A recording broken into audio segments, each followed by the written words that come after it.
All right, so we expect God to speak to us, right? The question that he wants to deal with now is how has God spoken? Well, if God doesn't speak to me audibly, face to face, then obviously that's the only way. It's no other way. That's right. This has to be the way. Well, he said, God might well speak to us in a variety of ways and means, right? Oh, okay. Nevertheless, there's a good reason to think that if God were to speak to us, he would do so in a publicly accessible way, right? After all, the most important things that God would have to say to us would be applicable to human beings in general and not just to individuals or subgroups, right? The most important things. But he says that in that case, God's words would have to be generally available to human beings in general, at least in principle. Right. So it's certainly possible for God to speak to humans privately and individually. Christianity doesn't deny that, right? And the Bible indicates that it occasionally happens, although significantly the Bible still fills us in on what God said on these occasions. So we get a sneak view of what these individual private quotes, right? Communications are, right? So some of those people probably wish they were a little bit more private. Really, everyone's going to read this for the next how many years? That's a lot of years, And so I think that's one of the kind of misnomers that people get out of Christianity or Judaism is that, this was a normal thing that happened. God always kind of operated in this way, big booming voice, pillar of fire, cloud, smoke, all this stuff. It's like, no, these are incidents in time that are being written down because they're so special or because they're there to communicate certain principles to us in a way of God interacting with his people.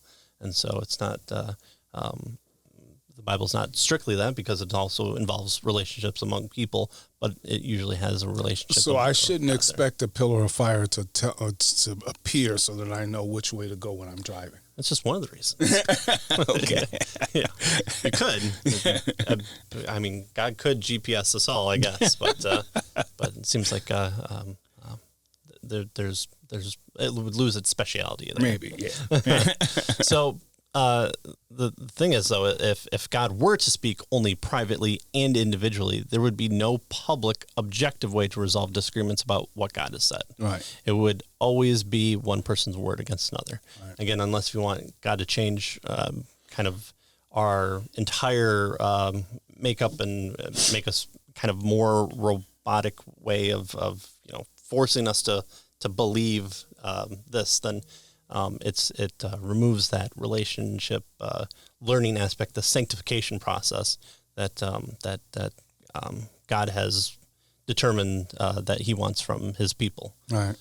So if there's a divine revelation which is objectively knowable and publicly available, something that anyone in principle could point to as God's word, then there's a meaningful basis for settling such disagreements. There you go. So if we had something that says, well, all right, you say that you've started this group and God has revealed to you that you can have as many wives as possible. But the Bible here, or this collection of sayings that is authoritative to us as what God said, says opposite, we can probably say that you're wrong. Right. That God didn't say that to you, right? Because we have a public, accessible revelation, right? And a God who is unchanging. His moral law never changes. We can still rely on the moral aspect, whether his working with a particular people civilly or ceremonially might be for that particular group of people, while still revealing his moral character and what he would want from us. Yeah, good. And so he says that it makes sense to assume that God then would arrange his communication to be written down. Right, so it's publicly accessible. It's objective. We can objectively view it and deal with our various what we believe, how God has spoken, and that sort of thing. He says the content of a written communication is not only publicly accessible and objectively verifiable, but it's also preserved for future generations. And so, if it's reasonable to believe in God, it's also eminently reasonable, he tells us, to believe that there are divine scriptures, written records of God's verbal communication to us. Right?